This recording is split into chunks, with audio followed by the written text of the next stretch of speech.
The last polls show that President Barack Obama is going to win the Hispanic vote, but do you think that might change if Mitt Romney chooses Senator Marco Rubio as his running mate? I think it would be an insult to the Hispanic community to choose Senator Rubio.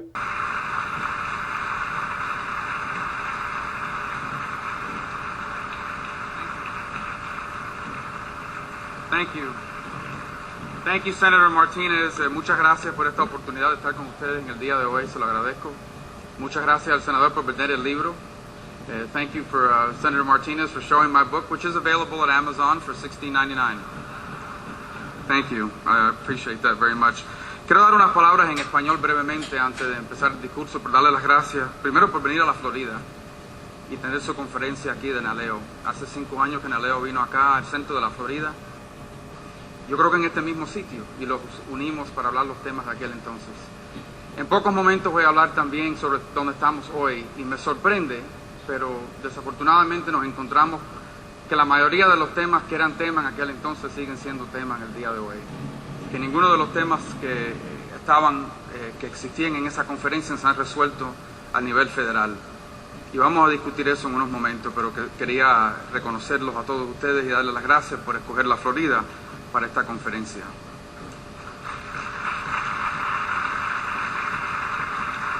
I apologize to those who don't speak Spanish. I was just telling them how I saved a bunch of money on my car insurance.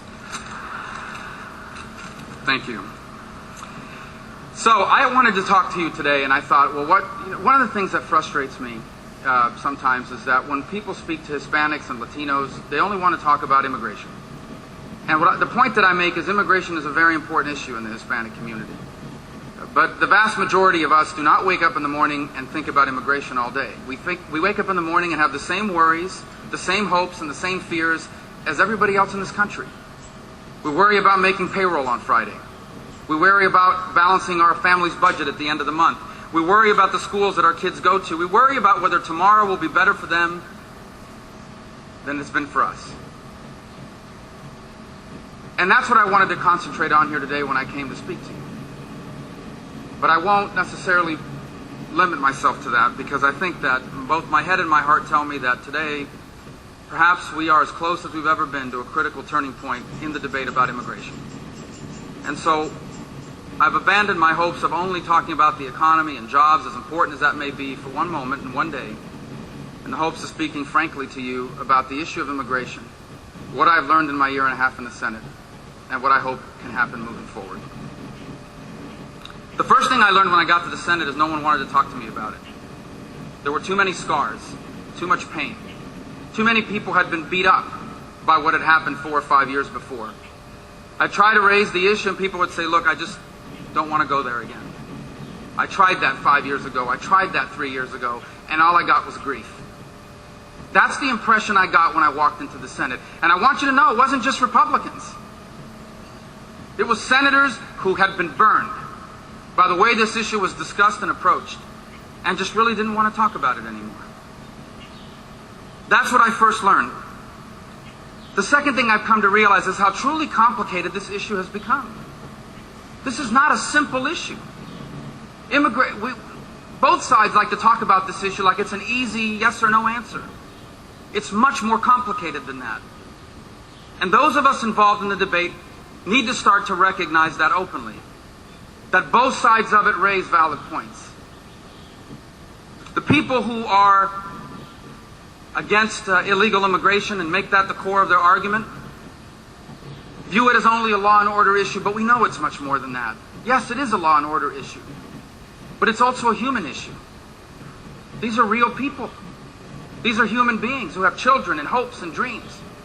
These are people that are doing what virtually any of us would do if our children were hungry, if their countries were dangerous, if they had no hope for their future.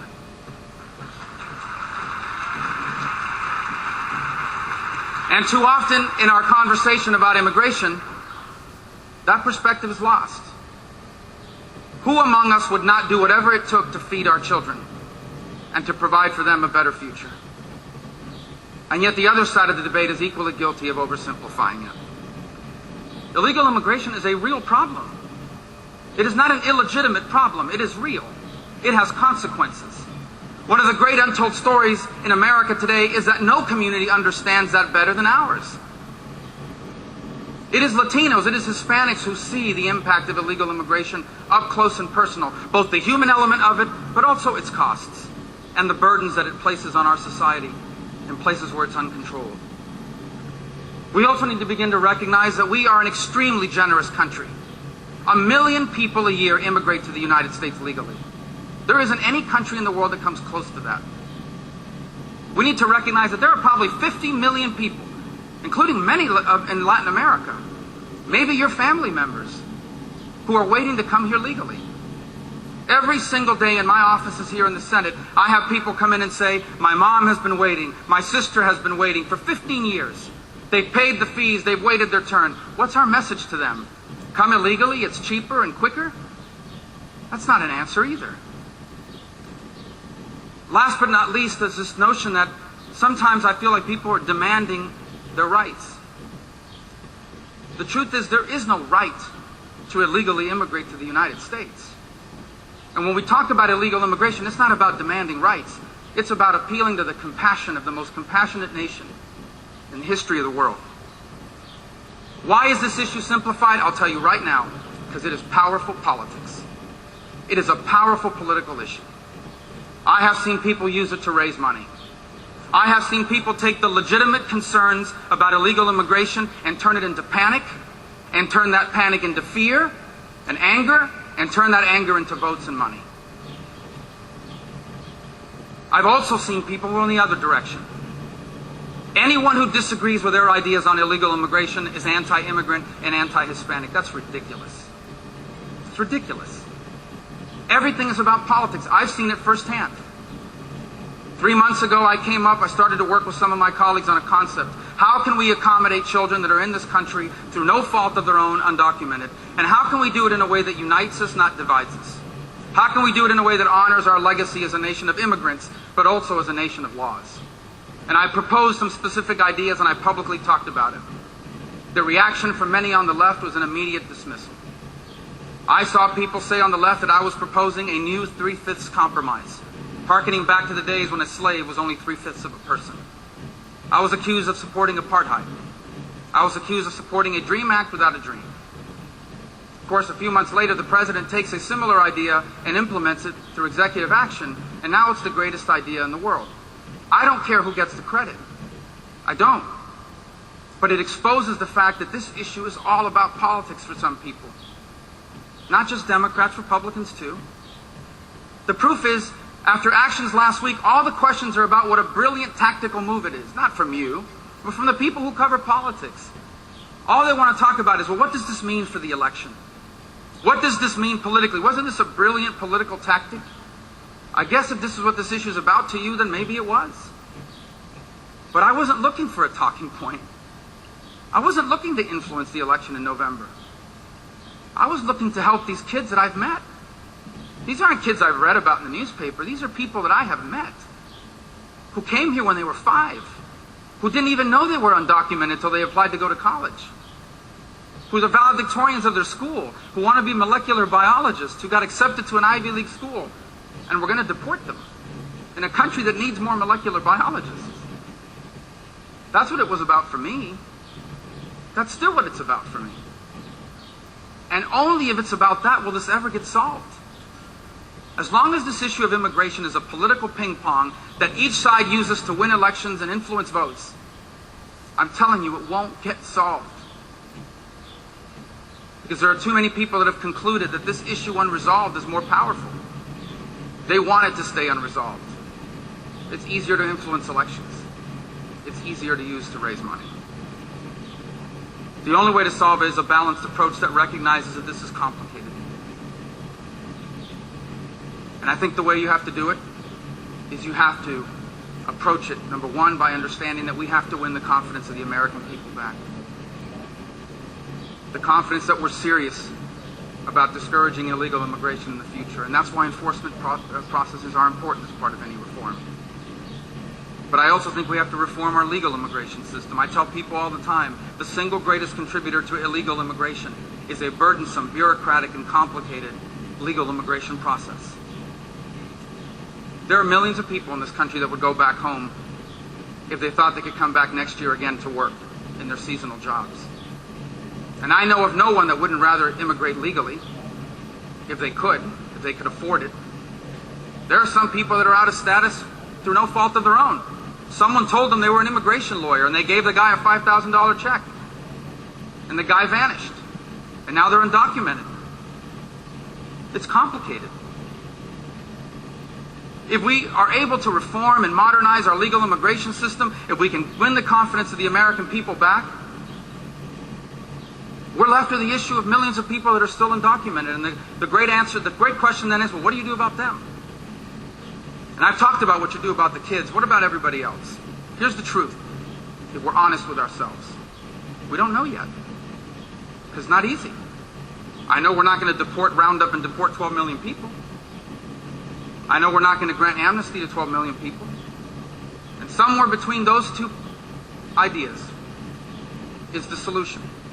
That will never be easy, but I promise you it will get easier to find if we have a legal immigration system that works and the confidence of the American people that we're serious about enforcing our laws. Now, some may say that's too much to ask, this balanced approach. Well, it is if it continues to be politicized. Now, I was tempted to come here today and rip open the policies of the administration. I know in a few moments you'll hear from the president. I was tempted to come here and tell you, hey, he hasn't been here in 3 years. What a coincidence, it's an election year. I was tempted to tell you, why didn't he make this issue a priority? I guess I just did tell you. But that's not the direction I wanted my speech. Because if I did, if that's what I came here to talk to you about, then I would be doing the exact same thing that I just criticized. The exact same thing that I just criticized.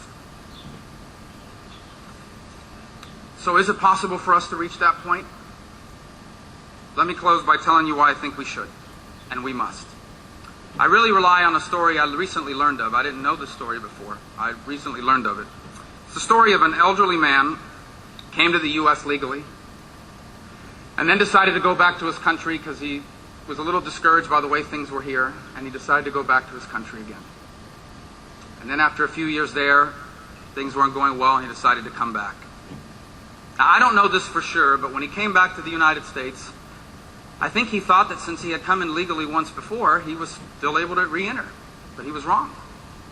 I think he just didn't realize, I don't know this for sure, but I think he didn't realize that if you leave for a year, your immigrant visa expires and you have to renew it. He's an elderly man and he was disabled.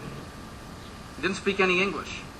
And he gets to the United States and immediately he's detained and questioned. And he's told he has to appear in court where he's ordered deported. I just think to myself, imagine this now. You are elderly, disabled, don't speak the language, confronting American jurisprudence. He must have been panicked. But somehow along the way, because of the conditions in his country and all kinds of other factors at the time, the U.S. said, you know, you don't have a legal right to be here, but we're going to let you stay. Because your case, your story tugs at our heart and at our legacy as a nation of immigrants. This story matters a lot to me because years later, that man was so grateful to this country that he would spend hours with his grandson talking about how extraordinary America was. What a special country it was. And today his grandson serves in the U.S. Senate and stands before you here today. Knowing